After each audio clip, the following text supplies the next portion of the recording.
A person has to awaken in his heart to love everybody. When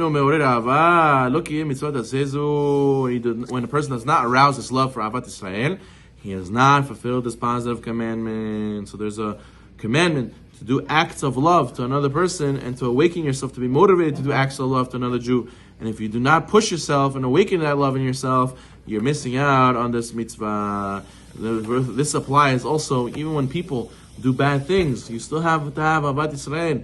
For example, the Gemara Masechet Brachot says Rameir Balanes was suffering tremendously by the wicked people in his community, and the people who were heretics, they were against him and fighting him. Even Jews, they were Jews, and they were making him suffer, and they were going against him. And still, he said, "I'm so upset at them." He told his wife Bruria, "I'm going to pray that they should die and leave me alone." She said, "Chaval, why? Why should you pray they should die? Have mercy on them. Pray for them that they should teshuvah. Let them do teshuvah, and that way they'll be not against you; they'll be for you. They'll be with you." And she listened to his wife's advice, and they ended up repenting, becoming a student. So you see, even when people do bad things, you shouldn't hate them. They're still Israel. You should love them and pray and wish. I wish they wouldn't do what they're doing. I wish they would change their ways. So there's a story of Rabbi Levovitz from the Alter from Kelm. Also, he says a story about the Alter from Kelm, that one day they saw him, his face was very pale. And they asked the Rabbi, "Why is your face so pale?" The Alter from Kelm said, there was some Jew who died. And he was an anti-religious Jew, and he was a communist, who caused many troubles to a lot of Jewish people. So he said to the Rabbi, "So why is your face pale?" He says, "Imagine the pain this neshama is going to feel when he goes to Olam HaEmet, when he has to realize everything he was fighting for was a bunch of lies. Imagine how he's going to feel. I can't imagine what he's going through. I get pale just thinking about it." Can you imagine? He didn't see a Rasha when he died. "Oh, Magia lo, he deserves it, he should burn," and whatever. He feels bichore bache that he goes through that. We should have had mercy. Hashem should have mercy on him, and we should have woken him up. We should have loved him. We should have made him change his ways. Chaval that he's going to own and be going to Olam HaMed that way. So therefore, we have to also feel the pain for those people. Sometimes you say, "Yeah, you broke Shabbat, Gehenom, yeah, you should burn." But a person at the end of the day, you don't want anybody to suffer. Why should you want anybody to suffer? You should pray the Choser B'Teshuvah and not that he should burn. Number 4, and God forbid, if there's aroused hatred in yourself against another Jew, what happens? Besides for the fact that you're missing out on a positive commandment, you're transgressing a Torah provision as well, which is, do not hate your brother in your heart. This is one of the greatest sins of the Torah.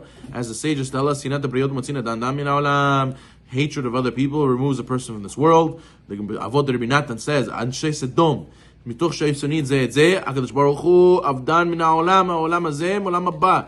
the people of Sodom hated each other, and that's why they were so cruel to each other. That's why Hashem decided to destroy them. And we know that in 3 weeks now we are in, the Beit HaMikdash was destroyed. The Gemara Masechet Yoma says why? Because Beit Rishon, first Beit HaMikdash destroyed, Avodah Zarah, Gilui Eruv Shechut Damim, idolatry, illicit relationships, and murder. But second Beit HaMikdash, Mipnei Maharav, why was it destroyed? Sinat, hinum, basis hatred, to teach you that what? Basis hatred is equivalent to the 3 cardinal sins. So therefore, very, very bad to have hatred for another Jew. We should know that this is why the destruction of Beit HaMikdash happened. You should know that no one decides to give labels to what happens to us except ourselves. If a person changes the way he looks at things, he'll give it a different label. There's a mashal that the guy, the Chachamim tell us, there was a guy at a traffic light, and he was waiting for the red light to turn green, and all of a sudden a car just smacks into him, and he was in a rush to go to an appointment, and now the last thing he needs is an accident. He goes out ready to yell, and his wife says, "No, calm down. Don't make a Hilul Hashem." He says, "No, what is this? This is wrong. How did I do anything wrong? He smacked me." He goes, throws open the door, goes, turn around. Who does he see? A huge Escalade, and these 3 thugs, Safek a person, Safek a gorilla, and he sees them with chains, he sees them, he looks scary. He says, I'm sorry, it was in your way. Here's my car, I'm not going to pay for the damages. And he rolls away with his half a car left, right? Why does he do that? He's the biggest tzaddik in the world. He was angry, super angry 1 minute, and the next minute he was the most docile guy. He's a tzaddik yisod olam. Answer is, when we see danger, we know to use our brain that it's not smart to get upset and to go and go off on him. So therefore, a person who learns the importance of Ahavat Israel, the person who learns the importance of not getting angry, the person who learns and changes his da'at, changes his knowledge, he'll be able to go through any situation, say, it's also not worth it to get upset here. It's also not worth it to get a fight with this guy. It's also not worth it even in this situation. So it's all about you changing the database and therefore giving the proper labels. Don't ever assume a person cannot handle any stress. It's all about the way you look at it. Baruch